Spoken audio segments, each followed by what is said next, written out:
안녕하세요, 드보키입니다. 오늘은 최근 핫한 스위치를 가져왔습니다. 바로 구형 흑축인 닉시 스위치와 닮았다는 43 스튜디오의 오피 블랙입니다. 닉스도르프? 닉시 어쩌고라는데 그건 저도 잘 모르겠고, 특주축 스위치는 보통 호불호가 강한 편임에도 체리 리니어 스위치만큼 좋다는 소문을 듣고 넌클릭으로 잠시 도망친 저의 취향을 다시 리니어로 돌려보려 합니다. 무거운 기계식 스위치로 알려진 흑축은 가장 인기가 없을 것 같은 이미지인데, 유튜브에 검색을 해보면 의외로 굉장히 많은 영상을 볼 수 있고, 키보드를 주로 다루는 채널에서는 흑축의 등장 비율이 굉장히 높은 것을 알 수 있는데요. 왜 이렇게 많은 사람들이 흑축을 쓰는 걸까요? 결론부터 말하자면 부드러운 도각거림을 위해서 라고 할 수 있습니다. 기계식 키보드에 관심을 갖다 보면 더 좋은 기감과 소리를 위해 윤활과 커스텀을 자연스럽게 접하게 되는데, 이때 소음으로 악명 높은 체리 스프링을 바꾸곤 합니다. 즉, 윤활을 하는 사용자들에게 스프링 압력은 자유롭게 변경할 수 있는 요소가 되어 무거운 흑축도 가볍게 만들 수 있게 되는 것이죠. 그렇다면 왜 적축이 아니라 흑축일까요? 여기에는 카더라가 자주 등장하곤 하는데, 가장 대표적인 의견은 적축과 흑축 슬라이더의 소재가 달라서 예전부터 흑축이 더 부드러웠기 때문이라고 합니다. 제 생각에는 그냥 블랙이 더 예쁜, 어쨌든 이런저런 이유로 흑축은 기계식 키보드 매니아들에게 오랜 시간 사랑받은 리니어 스위치입니다. 클릭, 텍타일 계열에 비해 상대적으로 심심한 스위치 구조상 뚜껑과 바닥에 부딪히는 소리에 포인트를 둔 특주축 스위치 몇 개가 인기를 끌긴 했지만, 접점부 소음이라는 고질적인 문제가 있어서 결국 리니어는 체리라는 이야기가 많은데요. 옷불의 경우 접점부 소음이 거의 없고 서거김도 구욱처럼 적다는 이야기가 있어서 많은 사람들이 주목하는 스위치 중 하나입니다.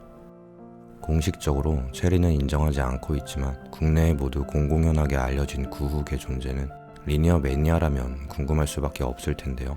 그런 분들을 위해 짧게 이야기하자면 2000년경 어떤 이유로 체리 스위치들이 변하게 됩니다. 이때를 기준으로 이전 흑축을 구욱이라고 부르고, 이후 등장한 스위치마다 신흑, 신신흑, 삼신흑이라고 부릅니다.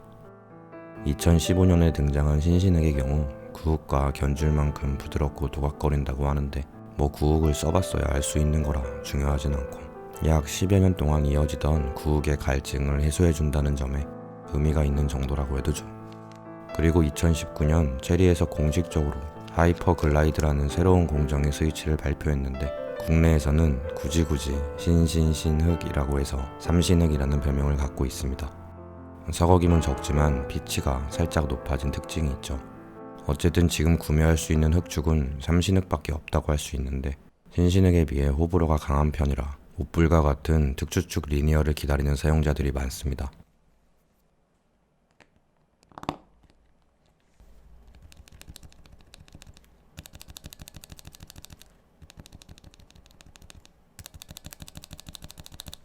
정말 소문대로 접점부 소음이 적은 스위치라면 체리의 타이틀을 넘볼 수도 있기 때문이죠. 솔직히 저는 크림축에 크게 대여서 특주축에는 큰 기대를 안 하고 있었는데, 주변에서 하도 좋다고 난리를 치는 바람에 어쩔 수 없이 기대감이 생긴 것 같습니다.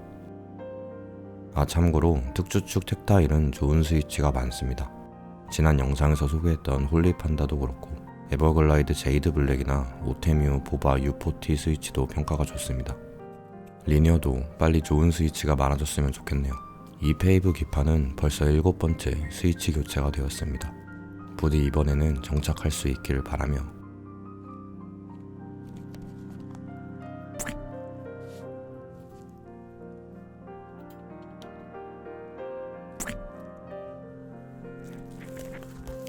보강판 유격을 꼼꼼히 살펴봅니다.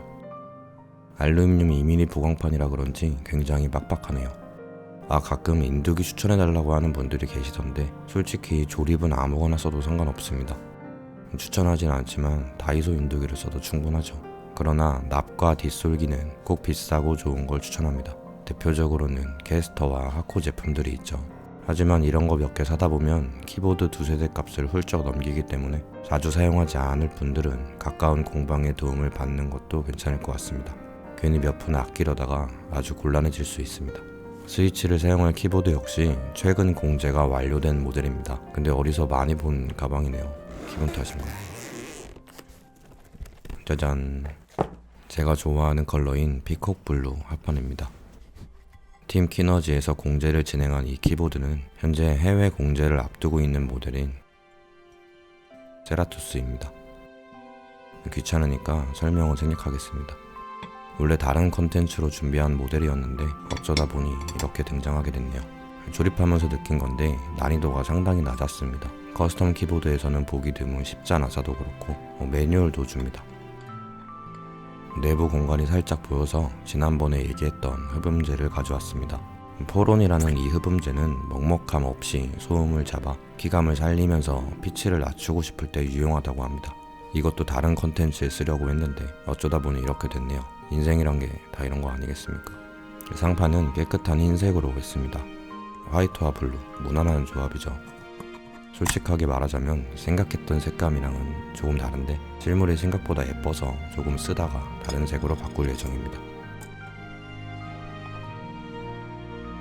범폰을 안 붙이는 게 더 예쁘지만 기스나면 안 되니까 붙여주고 키캡만 끼워주면 끝입니다. 어떤 키캡을 쓸까 한참 고민하다가 해외 프리미엄 브랜드인 라마의 키캡을 쓰기로 했습니다. 제가 좋아하는 노란색 포인트 컬러가 매력적인 라마의 헤비 인더스트리, 일명 라마 중공업 키캡입니다. 두꺼운 PBT 소재의 키캡이라 샌드위치 마운트인 세라투스와 잘 어울릴 것 같았던 건 아니고 그냥 예쁘잖아요. 슬슬 타건해볼까요?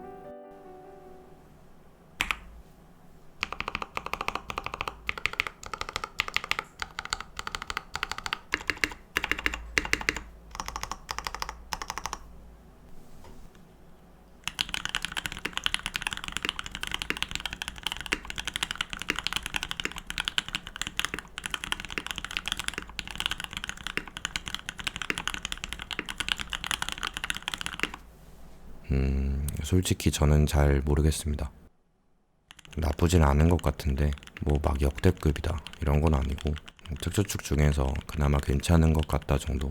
접점보다 살짝 있는 편이라 선별은 필수일 것 같은데 괜찮은 체리 스위치 몇 개랑 비교해 보겠습니다.